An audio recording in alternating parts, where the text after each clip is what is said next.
भिवंडीत गुटखा बंदी झालाच पाहिजे, झालाच पाहिजे.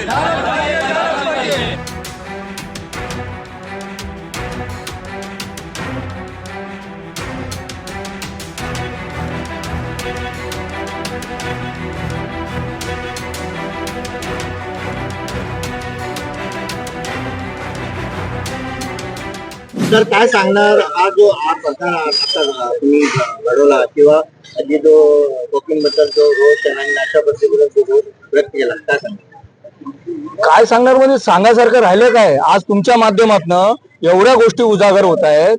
सगळ्या मीडियाचं मी अभिनंदन करतो.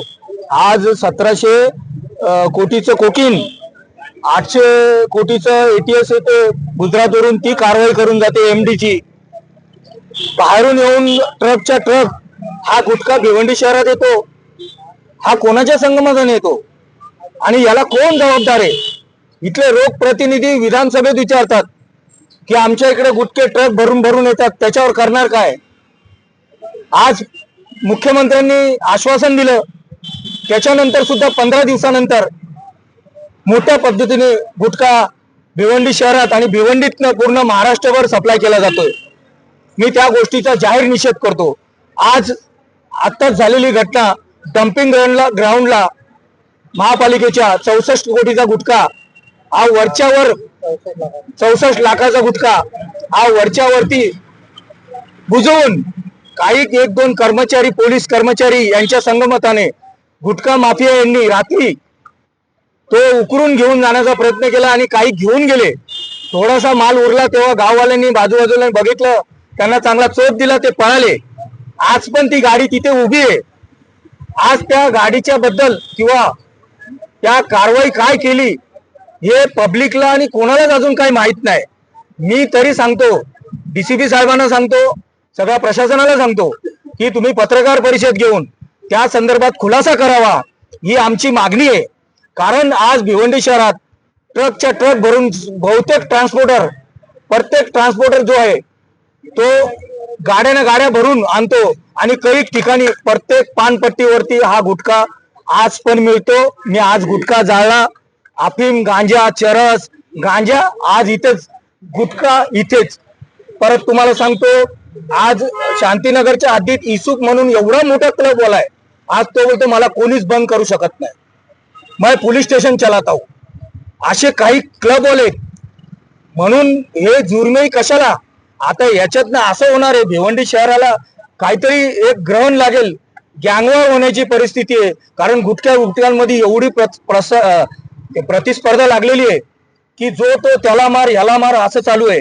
म्हणून मी या प्रशासनाला सांगतो, आम्ही डीसीपी साहेबांना भेटणार आहे की या संदर्भात काय कारवाई केली, तुम्ही प्रेस घेऊन आम्हाला या संदर्भात माहिती द्यावी. एवढ्या मोठ्या प्रमाणात या ठिकाणी कारवाया केल्या जात आहेत. 1745 कोटीचा कोकीन पकडला जातोय, 800 कोटीचा ड्रग्ज पकडला जातोय, कोट्यावधी रुपयांचे आतापर्यंत गुटखे पकडण्यात आलेले आहेत. हे सर्व कोणाच्या संगनमताने होत आहे? काय झालंय माहितीये का, काही पोलीस कर्मचारी जे आहेत ना, त्यांची बदली जरी झालेली असली तरी ते भिवंडी शहरात राहतात आणि काही पोलीस कर्मचारी हे सगळं हँडल करतात. सगळे कर्मचारी परेशान आहेत, काही अधिकारी पण त्यांना परेशान आहेत. कारण त्यांच्या माहितीनुसार असं आहे की हेच लोक पोलीस स्टेशन चालवतात. म्हणून बदल्या होणंही गरजेचं आहे. कारण काय, जुने जे कर्मचारी आहेत 20-25 वर्ष झाली इथं ठाण मांडून बसलेले आहेत, हे सगळे रॅकेट त्यांना माहिती असतं. जर बाहेरून येऊन कारवाई होते, मग इथं का नाही कारवाई होत? इथं एवढ्या मोठ्या पद्धतीने रईस शेखने एवढे मुद्दे मांडले. काय झालं? इसूकच्या बद्दल मांडला, इसूकने जाऊन रईस शेखला बुके दिला. त्याच्यानंतर गुटख्याच्या बद्दल अधिवेशन मध्ये रईस शेखने बोलला. मग त्या रईस शेखने गुटख्याबद्दल बोलल्यानंतर गुटखा बंद झाला का? 15 दिवस बंद झाला. नंतर आम पब्लिक बोलते की 2 रुपये वाढले गुटख्या माग. मग ते कशा करता वाढले? काय चालू काय भिवंडी शहरात? भिवंडी शहरात गाडबोट लावायचंय का तुम्हाला? भिवंडी शहराला नवीन पिढीला तुम्हाला खराब करायचंय का? मी या संदर्भात निषेध करतो. भिवंडी शहर राष्ट्रवादी पार्टीचे अध्यक्ष प्रवीण पाटीलनी आज निषेध व्यक्त केला. राष्ट्रवादी पार्टीच्या जनसंपर्क कार्यालयासमोर आज निषेध व्यक्त केला आणि आपण बघत आहे की भिवंडी शहरात कित्येक वर्षापासून नशेचे अंमली पदार्थ आपल्या भिवंडीत येत आहे आणि हा एक भिवंडी शहर मोठा हब झालेला आहे असा आरोप राष्ट्रवादी पार्टीचे अध्यक्ष प्रवीण पाटीलने लावलेला आहे. त्यात मागच्या आठवड्याला आपण बघितलं का भिवंडीच्या रानाल क्षेत्रात तिथे एक गोडाऊन मध्ये 1700 कोटीची कोकिंग पकडली. त्याच्या आधी 64 लाखाची मनपा डम्पिंग ग्राउंड वरती गुटखा पकडला आणि त्याच्या आधी नदी नाक्यावरती 1000 कोटीचा गांजा पकडला.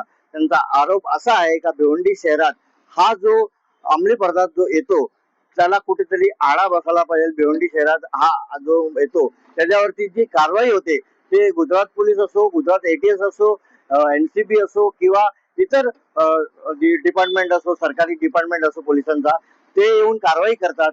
पण भिवंडीची पोलीस कुठेतरी याच्यात नाकाम आहे, कुठेतरी कारवाई करत नाही किंवा संगमन आहे असा आरोप परवीन पाटीलने लावलेला आहे.